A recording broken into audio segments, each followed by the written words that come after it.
The call to stand down arrived years sooner than I thought it would. 1 minute I was finishing a final incident brief in a windowless operations room overseas, and the next I was zipping my duffel with hands that knew the drill too well. 40 years in the shadows had taught me to move without hesitation. This time the movement felt different, like stepping across a line I could not recross.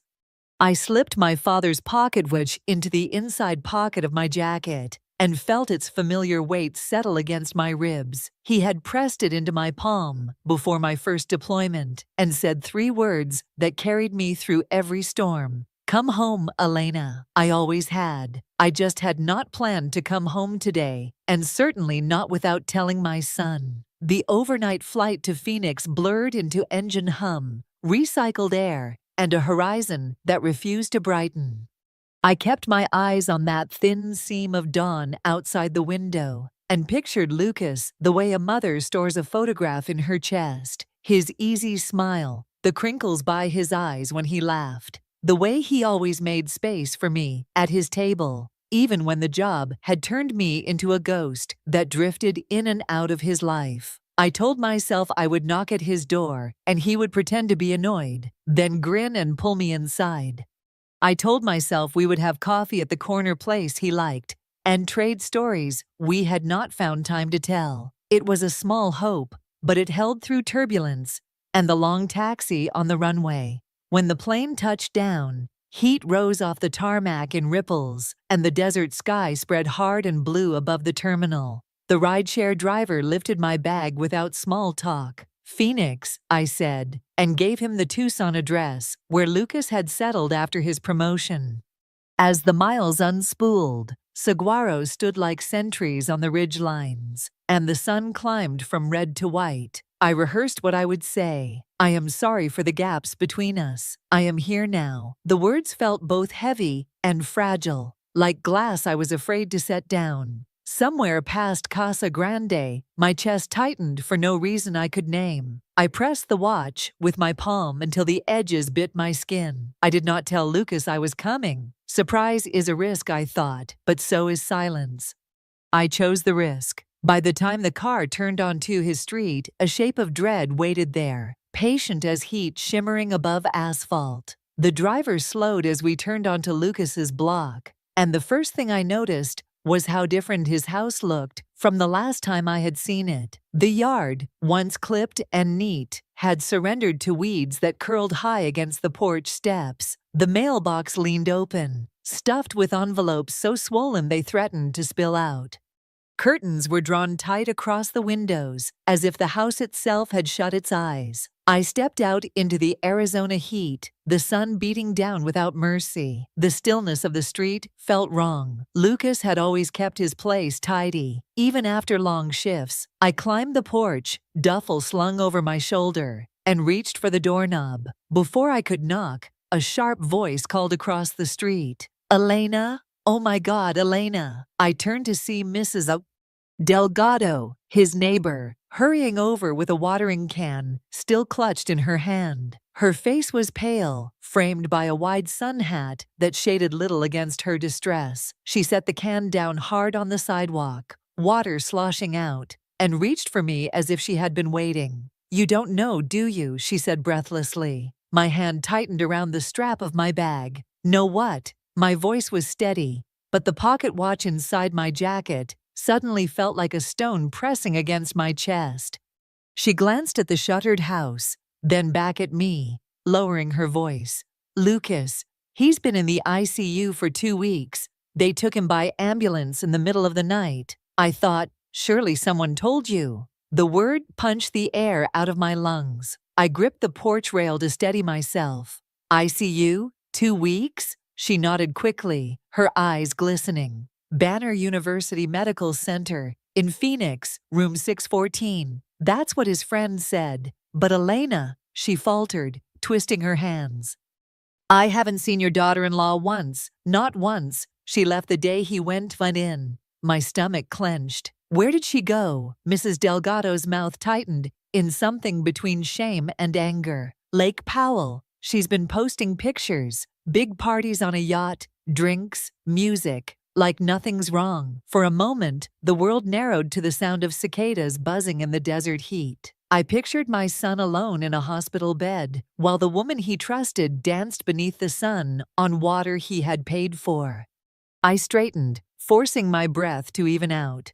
"Thank you for telling me." Mrs. Delgado touched my arm gently. "Go, Elena. Go now." I nodded, already pulling my phone from my pocket. Within minutes, another car was on its way, and I was climbing into the back seat, eyes fixed on the highway sign, pointing north to Phoenix. The desert blurred past the window, a smear of gold and red. My fingers curled around the watch inside my jacket, and for the first time in years I prayed.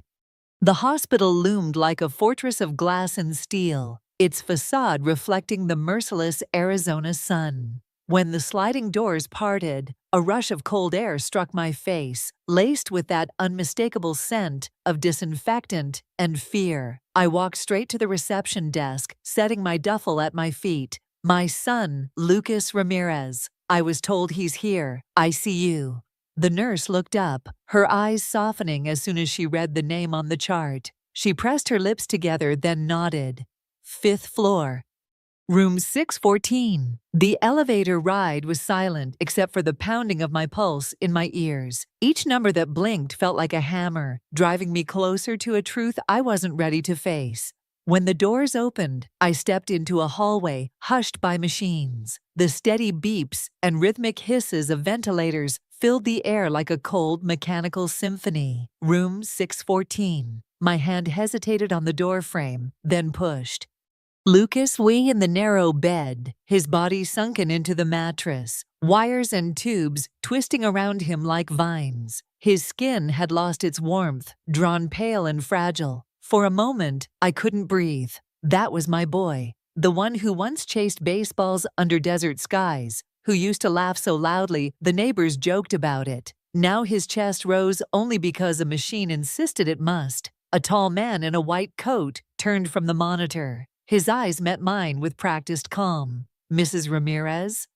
"I'm Dr. Miles Grant. I've been treating your son." I stepped closer, gripping the rail of the bed. "What happened?" Dr. Grant lowered his voice. "Advanced pancreatic cancer. It spread before we caught it. If it had been detected months ago, we could have tried aggressive treatment. As it stands, it's terminal. He's been here for 2 weeks. No visitors. No visitors." The word struck harder than the diagnosis. My stomach twisted. Sabrina had known, and she had left him here. I reached out, my fingers brushing the back of Lucas's hand. Cold, too cold. His eyelids fluttered, heavy as stone. But then slowly, they opened. Hazel eyes, dimmed but still my son's. His lips moved. I leaned down to catch the sound. "I love you, Mom," he whispered, no louder than a breath. Tears blurred my vision. "I love you too, baby. I'm here now." The monitor's steady beeping suddenly quickened, then fractured. A long, piercing tone filled the room. Nurses rushed in, their voices sharp with commands, hands moving over his chest, pushing, pressing, fighting for a rhythm that would not return. I stumbled back into the hall, my body numb. The door shut, but the sounds slipped through. The thud of compressions, the hiss of oxygen, the urgency of a life clinging to its edge. Minutes stretched into an eternity. Then the door opened. Dr. Grant stepped out, shoulders heavy, eyes lowered. "I'm sorry," he said gently. "We did everything we could." The world went silent, except for the weight of my father's watch, pressing hard against my chest. I had come home, but too late. The house greeted me with silence, the kind that clung to the walls and pressed against your ears. I unlocked the front door with the spare key Lucas had once given me, though the metal felt foreign in my hand. When the door swung open, a stale breath of air drifted out, heavy with dust and abandonment. Inside, the curtains were drawn tight, blocking the desert sun. A layer of dust coated the coffee table, where 2 empty glasses still sat. In the kitchen, stacks of takeout containers filled the sink, their edges curled and hardened. The refrigerator hummed like the only living thing in the house. I placed my duffel by the couch, and forced myself forward. Lucas had always been neat, careful with his life, his finances, everything. This disarray was foreign. Someone else's fingerprints, someone else's neglect. On the counter, a pile of unopened envelopes leaned against the backsplash. I sat down and tore them open one by one. Electricity shut-off warnings, overdue mortgage statements, credit card bills stacked with penalties. My chest tightened. Lucas was never careless with money. Something didn't add up. I moved toward his study, a small room at the back of the house where he liked to write his plans and keep files. The chair sat slightly askew, as though abandoned mid-thought. Papers scattered across the desk, some crumpled, others folded neatly. I gathered them, flipping through receipts until one caught my eye. Yacht rental, Lake Powell, $160,000. The date, the same week Lucas had been admitted to the ICU. My hand shook as I laid it aside. Another receipt, Partied in Scottsdale, nearly $200,000. A luxury resort dinner, clothing boutiques, designer shoes, all within the last month. I sank into the chair, the receipts trembling in my hands. Every line item was a betrayal, a record of indulgence, while Lucas lay in a hospital bed. In the bottom desk drawer, beneath tax folders, I found it. A leather-bound notebook, worn at the corners, the spine cracked with use. I opened it carefully. The first pages were mundane lists, groceries, repairs, chores. But then the entries changed.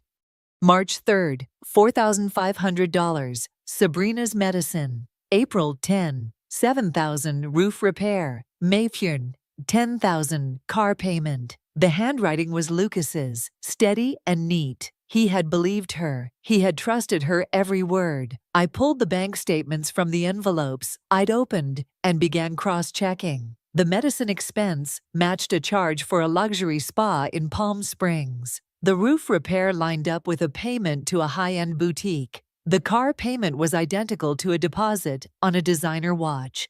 The notebook trembled in my grip. Every entry was a lie. Sabrina had fed him, and he had shouldered the cost without question. I needed more. I reached for the phone the hospital had returned to me in a sealed bag. Most of the messages were erased, but in an archived folder, I found one that stole my breath. From Sabrina to a friend. Might as well enjoy his money. He won't last long. I closed the phone, my hand shaking not with shock anymore, but with something colder. Not fear, not grief.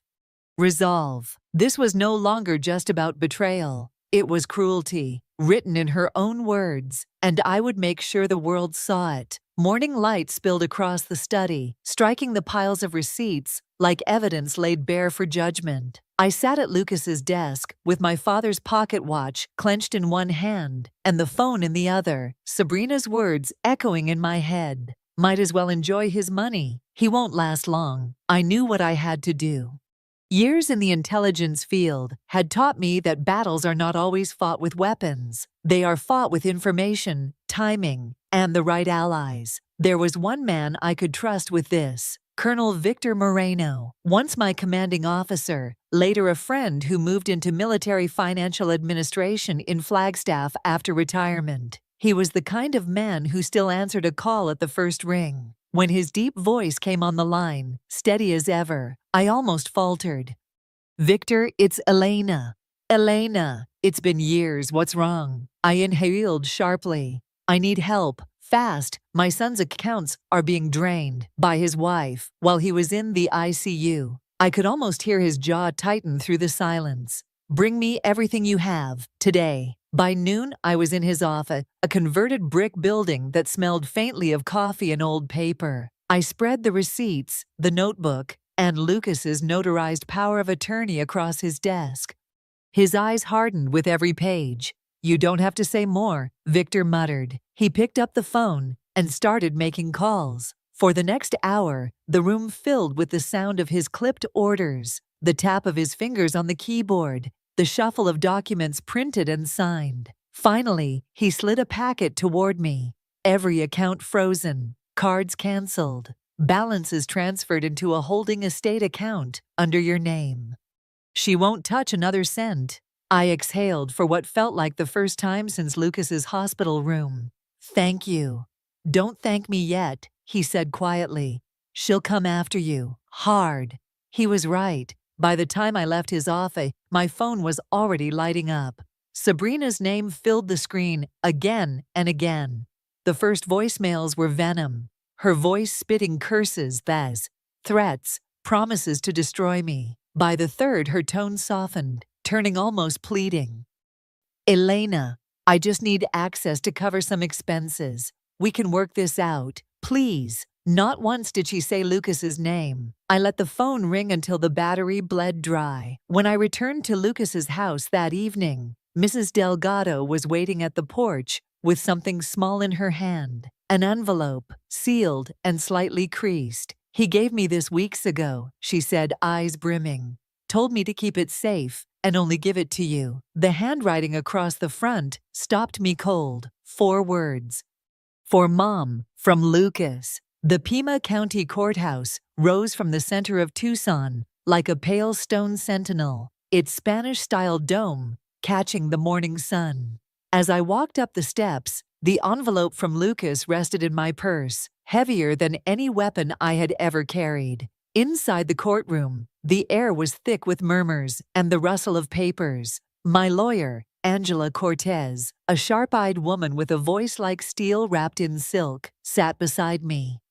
Across the aisle, Sabrina adjusted a cream designer blazer, her lips painted a glossy crimson, her sunglasses perched on her head like a crown. Her attorney, slick in a gray suit, whispered in her ear while she smirked, as if the outcome had already been purchased. When the judge entered, the room quieted. His gavel struck once. Case of Ramirez Estate. Petitioner Elena Ramirez versus respondent Sabrina Cole. Counsel, proceed. Angela rose. Calm, deliberate, she began with a timeline. Lucas's illness, his admission to the ICU, the complete absence of his wife during those 2 weeks. Then came the receipts, projected on the large courtroom screen. The yacht rental in Lake Powell, the jewelry, the boutique purchases, all charged during the very days Lucas lay dying. A low ripple of disapproval passed through the audience benches. Angela did not stop. She produced the leather notebook, page after page of entries where Lucas had written down payments he believed went toward medicine and repairs. Each matched a receipt for Sabrina's vanity purchases. Then the text messages, her words stark in black and white. Might as well enjoy his money. He won't last long. Gasps filled the room. I kept my gaze fixed on the Sabrina. For the first time, her smirk faltered. Angela's final move was the envelope.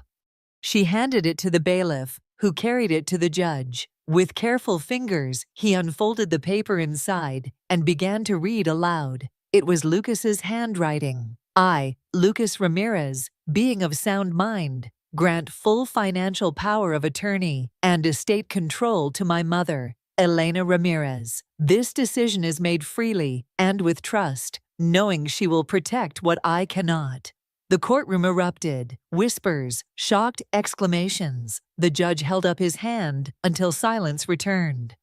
His eyes, stern and unyielding, swept across Sabrina and her lawyer. Given the overwhelming evidence of financial exploitation, the abandonment of the decedent during critical illness, and the notarized document provided, this court hereby freezes all assets of the Ramirez estate. Temporary control is granted to Elena Ramirez. The respondent, Sabrina Cole, is prohibited from accessing any accounts, property, or funds until further order. The gavel struck, final.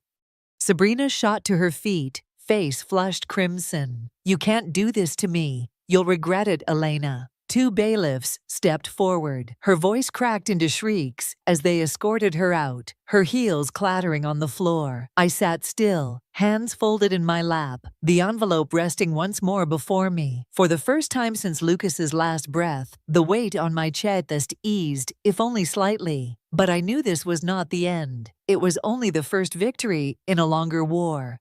The house felt cavernous in the days after the court ruling. Silence settled into the walls, pressing against me each morning as I sat at the kitchen table, sorting through bank statements, court documents, and legal notices. It wasn't just numbers anymore. It was the proof of a life lived, a son lost, and the betrayal that had nearly consumed everything he built.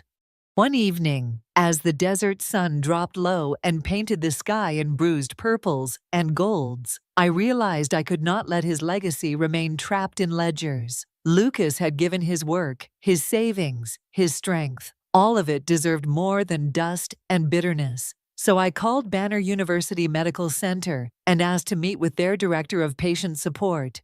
Within weeks, the Lucas Fund was born, a nonprofit account designed to provide financial help for cancer patients who had been abandoned by family or left without resources. It was my way of taking what Sabrina had tried to destroy and turning it into something that could not be corrupted. On my first visit to the hospital, under the fund's name, I walked the quiet pediatric wing. That was where I met Mateo. He was 9 years old, a boy with hollow cheeks and a faded baseball cap pulled down over thinning hair. His chart said leukemia. His eyes said loneliness. He looked up at me as I stood in the doorway. "Are you here for me?" he asked, his voice so soft I almost missed it. I pulled a chair beside his bed. "Yes," I said gently, "I'm here now." We talked about baseball, about how he used to play shortstop before his legs grew too weak. He told me the nurses were kind, but they always had to leave, and he just wanted someone to stay. By the time I left that evening, I had arranged to cover his treatments through the fund. But something deeper had shifted. The emptiness I carried out of Lucas's funeral now had a crack of light inside it. Weeks later, when Mateo moved into the spare room in my Tucson house, the silence that had haunted those walls dissolved. His laughter filled corners that had been gathering dust, and his energy turned the hollow rooms into a home again. We painted his room bright blue, the color of Arizona skies after rain. He rolled the brush with clumsy strokes, leaving streaks and patches I never bothered to fix. They were his marks, proof that he belonged there. Out back, we dug into the soil and planted tomatoes and marigolds. His hands were stained with earth, his grin wide as though he had uncovered treasure with each seed. I watched him, remembering Lucas at the same age, crouched in the dirt, planting saplings with me under the desert sun. For the first time since my son's last words, I felt something I thought had died with him: hope. The desert held a kind of silence I had come to understand, vast, steady, unbroken, except by the whisper of wind across cactus spines. One evening, as the horizon burned with streaks of rose and amber, I took Mateo by the hand and led him toward the edge of the Sonoran sands, where the land met the wide Arizona sky. In my other hand, I carried a small wooden frame with a photo of Lucas. It was taken years ago, when his smile could outshine the hardest day. Mateo carried a smooth stone he had found in the garden, insisting it would keep the picture from blowing away. We stopped at a spot where the desert floor was soft with sand. I knelt, pressing the photo frame gently into the earth. Mateo placed his stone beside it, his small fingers brushing the edge of the picture. For a long time we stood there, the glow of dusk wrapping around us, letting the silence speak where words failed. I thought about the journey that had brought me here, the flight home, the hospital room, the betrayal laid bare in receipts and lies, the courtroom clash that stripped away facades. I had lost my son. That wound would never close. But in the ache of that loss, I had found a purpose I had never expected, and a child who needed someone to stay. Mateo slipped his hand into mine. His grip was steady, warm, alive. "Do you think he can see us?" he asked softly. I swallowed the lump in my throat. "Yes, sweetheart, I think he can." As the last light sank behind the mountains, I felt something shift inside me. Not the end of grief, but the beginning of carrying it differently. Not as a chain, but as a torch. When we turned back toward the house, I realized it was no longer just walls and windows. It was a place rebuilt with laughter and love. stitched together by memory and new beginnings. And in that moment, one truth rose clear as the desert sky. Love without loyalty is nothing more than a shadow. What we choose to do with pain decides whether it destroys us or remakes us. I chose to build.